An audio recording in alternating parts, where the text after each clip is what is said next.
My girlfriend told me on New Year's Eve. You're not my future. I replied. Then watch me build it without you. Left before the fireworks started, and I smiled when her future ghosted her before sunrise. Hey Reddit, you're sweet and all, but you're not my future. She said it while fixing her lipstick in the bathroom mirror, casual as ordering coffee.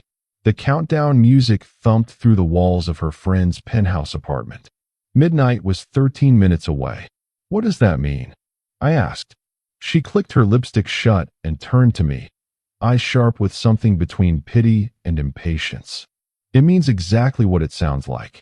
You're comfortable, but I need someone with ambition, someone going places. I'm 28. She's 27. We'd been together 2 years, lived together for 6 months. I thought we were building something real. The party continued outside the bathroom. Laughter, clinking glasses, someone trying to fix the sound system. Through the door, I could hear her friends counting down the seconds to another year. Is this about Trevor? I asked. Her jaw tightened. Just slightly, but enough. Trevor, her firm's new senior partner. Harvard MBA. Corner office. Porsche. He parked like an asshole across 2 spaces. He'd joined 3 months ago, and suddenly my engineering job wasn't impressive anymore. Suddenly my studio downtown was limiting our growth potential. Suddenly, I wasn't ambitious enough. This isn't about anyone else, she said, but her eyes flicked away. This is about us. About what I need. Which is what? A bigger paycheck? A better car? Don't be reductive. She crossed her arms. I need someone who matches my energy. My drive. You're still working on the same projects you were working on when we met. You're stagnant. I got promoted 6 months ago. To senior engineer. Great. You're still just an engineer. You'll always be just an engineer. The words landed like a slap. Not loud. Not dramatic. Just cold and final. I looked at her, really looked at her. The woman I'd spent 2 years learning, memorizing, loving. The woman whose coffee order I knew by heart, whose bad days I'd learned to read in the tilt of her shoulders, whose big presentation victories I'd celebrated with champagne I couldn't really afford. She looked back at me like I was a problem she was solving. Okay, I said. Okay, what? Okay, then watch me build it without you. She blinked. What? Your future? The one I'm not part of. I hope it's everything you want. I walked out of the bathroom. She followed me into the hallway, heels clicking against hardwood. Wait, what are you doing? Leaving? Now? It's New Year's Eve. It's almost midnight. I grabbed my coat from the pile on her friend's bed. Yeah, seems like the right time for a fresh start. Her hand caught my arm. You're being dramatic. Can we just talk about this after? After what? After I watch you kiss Trevor at midnight? Because that's the plan, right? That's why you wore the red dress he complimented last week. That's why you've been checking your phone every 5 minutes all night. Her face went pale, then flushed. Caught. It's not, he's just your future. I get it. I shrugged her hand off my arm. Good luck with that. You're seriously going to leave like this? On New Year's Eve? Would you prefer I stay and be your backup plan? Stand in the corner while you launch your upgrade. The countdown started in the other room. People shouting numbers. 59. 58. 57. She looked toward the noise, then back at me. For a second, just a flash, I saw something like regret cross her face. But then it hardened again into that same calculating expression. Fine, she said. Go ahead and leave. Prove my point. What point is that? That you give up when things get hard. That you don't fight for what you want. 42. 41. 40. I'm not fighting for someone who's already gone, I said. I left before she could respond. Down the elevator, through the lobby, out into the December night where the temperature had dropped to somewhere around freezing. I could still hear the party above, muffled and distant. The countdown continuing without me. 30. 29. 28. I started walking. I didn't have a plan. I'd taken an Uber to the party with her, and now I was 10 blocks from the nearest subway station in weather cold enough to sting. I walked anyway. Behind me, barely audible, the building erupted in cheers. Fireworks started somewhere. Illegal ones, probably, the kind that sound like gunshots. The new year had arrived, and I was alone on a sidewalk in a city that suddenly felt enormous and indifferent. My phone buzzed. Not her. Her best friend, Melissa. Dude, what happened? She's crying in the bathroom. I typed back. Asked Trevor to comfort her. 3 dots appeared, disappeared, appeared again. Then, you're cold. Maybe I was. Or maybe I was just tired of being warm for someone who saw me as a space heater until something better came along. I made it to the subway. The platform was empty except for a couple arguing quietly on a bench and a guy passed out against the support column. The electronic board said the next train was 8 minutes away. My phone buzzed again. This time it was her. Can we please talk? I didn't mean it like that. I stared at the message. 2 years of my life. 2 years of inside jokes and lazy Sunday mornings and grocery shopping and learning to cook her mother's recipes. 2 years of thinking we were heading somewhere together. I typed, "Yes, you did. Happy New Year." Then I turned off my phone. The train came. I got on. I rode it to my stop, then walked the 3 blocks to my studio apartment, the one she'd called limiting. I unlocked the door, stepped inside, and stood in the dark for a long moment. It was over. The apartment felt different somehow. Smaller, maybe. Or maybe I was just seeing it through her eyes now. The IKEA furniture I'd assembled myself. The books stacked on shelves made from cinder blocks and planks. The kitchen with its 2-burner stove. The bathroom that barely fit a shower. This was what stagnant looked like, apparently. I turned on the lights. Made tea because I didn't feel like drinking. Sat on my couch, the one I'd bought secondhand off Craigslist 3 years ago, and just existed. My phone stayed off. I didn't sleep much that night. I kept replaying the conversation. Her words. Her face. The way she'd looked at me like I was an obstacle between her and what she really wanted. You'll always be just an engineer. I thought about my job. I'm a senior software engineer at a mid-sized tech company. Good salary. Good benefits. I work on infrastructure that keeps critical systems running. It's not glamorous, but it matters. People rely on what I build. But she was right about one thing. I hadn't been pushing myself. I'd gotten comfortable, settled into routines, stopped taking risks. Not because I lacked ambition, because I'd been so focused on us that I'd let me drift. I turned my phone back on around 3 in the morning. 47 messages. Most from Melissa, updating me in real time like a war correspondent. She's still crying. Trevor just got here. She went to talk to him. Okay, so they're talking on the balcony and she's laughing now. They've been out there for like 20 minutes. Holy shit, they're kissing. Okay, I feel bad for you now, this is wild. Are you okay?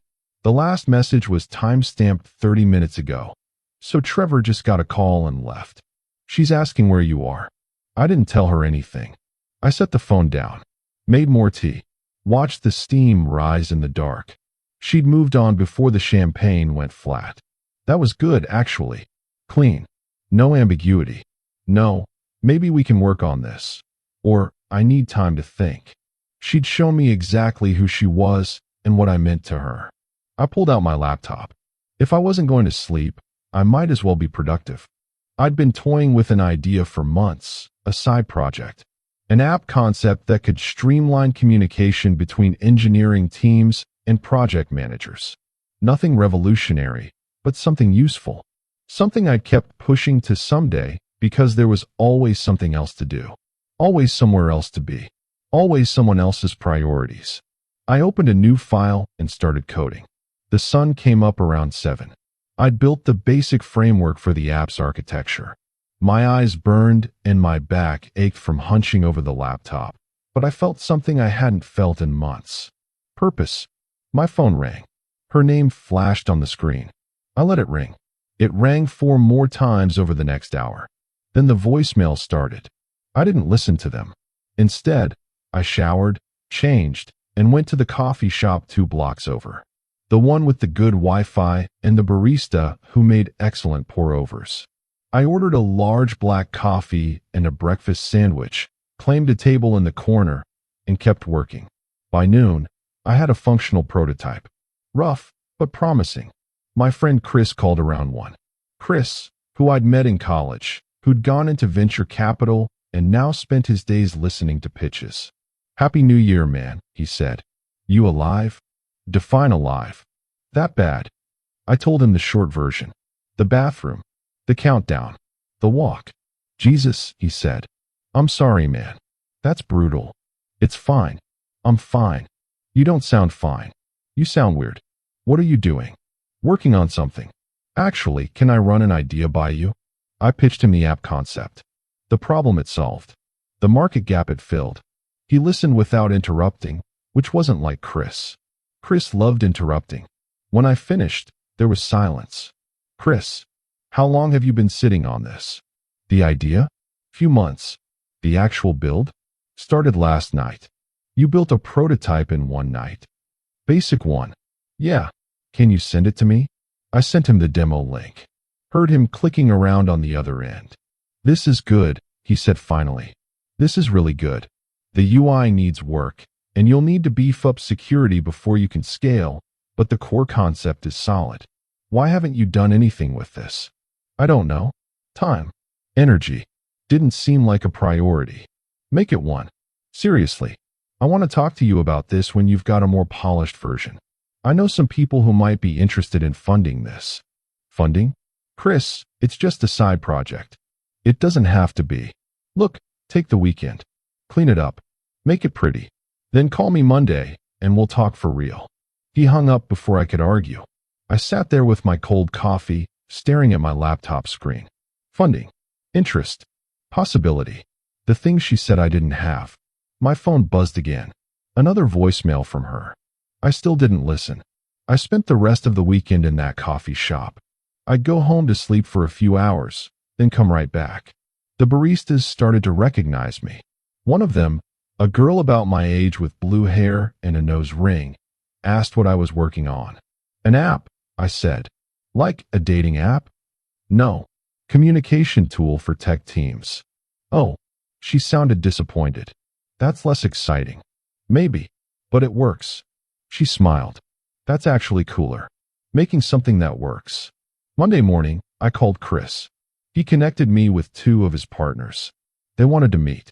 Wednesday, if I was available. I was available. The meeting went well. Better than well. They saw the same potential Chris had. They asked about scalability, security, market analysis. I answered what I could and took notes on what I couldn't. By Friday, I had a term sheet for seed funding. Not a fortune, but enough to quit my job and focus on this full-time for a year. Enough to hire a small team. Enough to take a real shot at building something. I sat in my limiting apartment and stared at the paperwork. 1 week ago, I'd watched my relationship explode in a bathroom mirror. Now I was holding a contract that could change my entire trajectory. I signed it. Then I finally listened to her voicemails. The first few were angry. How dare I leave? How dare I ignore her? How dare I embarrass her in front of her friends? Then they shifted. Conciliatory. Could we talk? She'd been stressed. She didn't mean what she said. She missed me. The last one, left 2 days ago. Trevor isn't who I thought he was. He's actually kind of an asshole. He ghosted me after New Year's. After everything. I thought you should know I was wrong. Can you please call me back? I deleted them all. Then I texted Melissa. What happened with Trevor? She responded immediately. Oh man. So he basically used her to make his ex jealous. The ex was at the party. He left with her like an hour after midnight. She's been a mess ever since. Rough. Yeah. She keeps asking about you. I think she wants to get back together. What did you tell her? That you're working on something big. That you seem good. I am good. Are you really? I thought about it. The late nights. The coffee shop. The code that flowed easier than it had in years. The meetings. The possibilities opening up like flowers after rain. Yeah, I typed. I really am. The next 2 months were chaos. Good chaos. I hired 3 developers. Rented a small office space that was basically a repurposed storage unit with better lighting. Worked 16-hour days building, testing, breaking, rebuilding. We launched a beta version in March. Got our first paying customer in April. Then 5 more. Then 20. The app wasn't perfect, but it solved a real problem. And people noticed. Tech blogs started covering us. Small mentions at first, then longer features. My inbox filled with interview requests, partnership inquiries, investor interest. I changed my relationship status on social media to single. Didn't post about the company or the app. Didn't need to prove anything to anyone. But word travels fast in professional circles, especially when you're suddenly getting profiled in industry publications. She texted me in May. I saw the article in TechCrunch. That's your app? I can't believe you built that. I stared at the message for a long time. Part of me, a small, petty part, wanted to respond with something cutting. Something that would make her feel a fraction of what I'd felt in that bathroom on New Year's Eve. But mostly, I just felt tired. Thanks, I typed back. Nothing more. 3 dots appeared. Disappeared. Appeared again. I've been thinking about us a lot. About what I said. I was wrong. I was so wrong. Could we maybe get coffee sometime? I looked around my office. My team was debugging a new feature, arguing good-naturedly about the best approach. Through the window, I could see the city stretching out in afternoon light. The same city that had felt so enormous and indifferent on New Year's Eve now felt full of possibility. I typed, I don't think that's a good idea. Why not? I miss you. I miss us. You miss the idea of us. The comfortable version.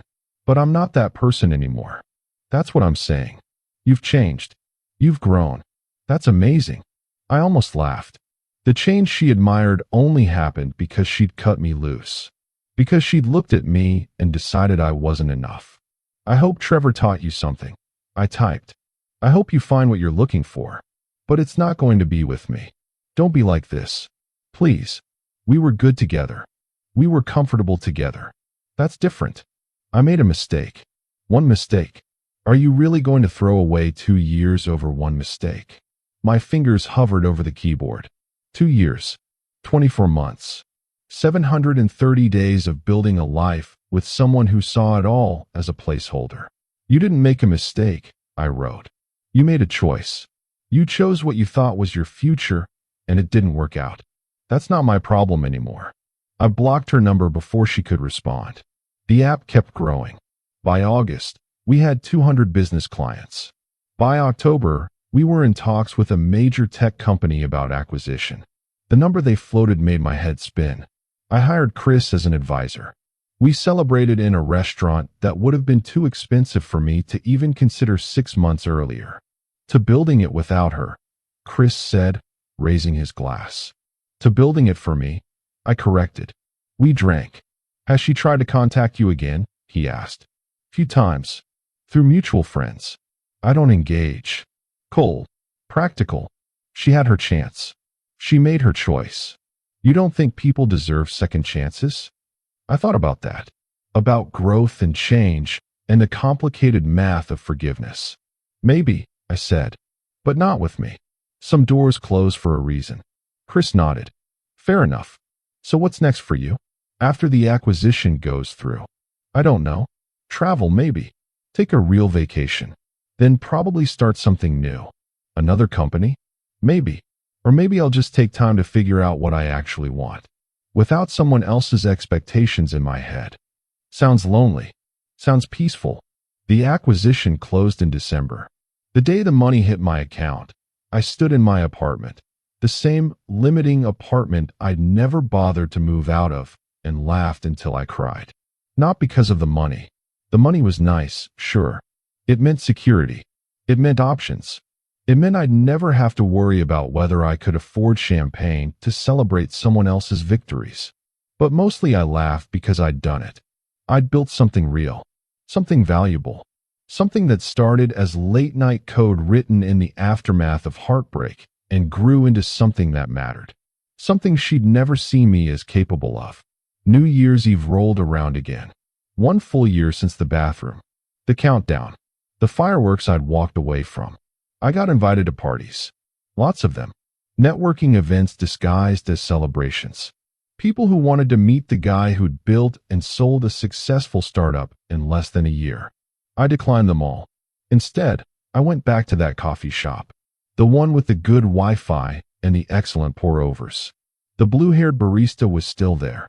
"Hey," she said when I walked in. "Long time no see. We missed our favorite regular." "Been busy." I heard. "That was your app, right? The one that sold." "Yeah. That's incredible. Seriously.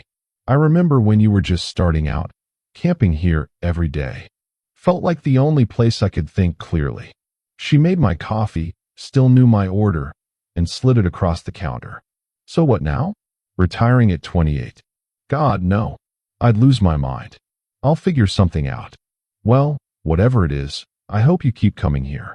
The place feels more alive when you're working in the corner." I took my coffee to my old table, opened my laptop, started sketching ideas for the next thing. At 11:59, the coffee shop played the countdown on their speakers. The few other customers counted down with it. The barista looked over at me and raised her coffee cup. I raised mine back. "Happy New Year," she called. "Happy New Year," I said. The fireworks started outside, legal ones this time, organized by the city. I could see them through the window, exploding in colors against the dark sky. I thought about her, briefly, wondered where she was, who she was with, whether she'd found the future she was looking for. Then I turned back to my laptop and kept working. Some people spend their whole lives waiting for the perfect moment, the perfect partner, the perfect opportunity. I used to be one of them. Now I know better. The perfect moment is the one where you stop waiting and start building, where you take the rejection, the heartbreak, the moment someone tells you you're not enough, and use it as fuel instead of letting it be the end. She told me I wasn't her future. She was right. I'm too busy building my own.